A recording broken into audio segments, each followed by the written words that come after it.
You can easily open the multiple tabs in Vim directly from the command line and cycle through them with just 2 keys. Let me show you. We type Vim -B, that will open tabs and then the files you want to open. So this will open the files a.py, b.py, and x.py in different tabs. Important here is to don't forget -b, otherwise it won't open the tabs. And press enter, and you'll see it has the 3 different tabs created with different files.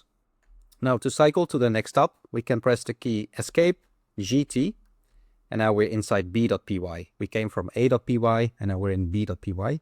So that's escape, GT, and it goes to the next type. Now, because we're in command mode, we can simply press GT to cycle through them. If you want to go backwards, you can do G_T, and it goes to the other direction. So GT to the right and G_T to the left. So with these shortcuts, you can cycle through it to the right, GT.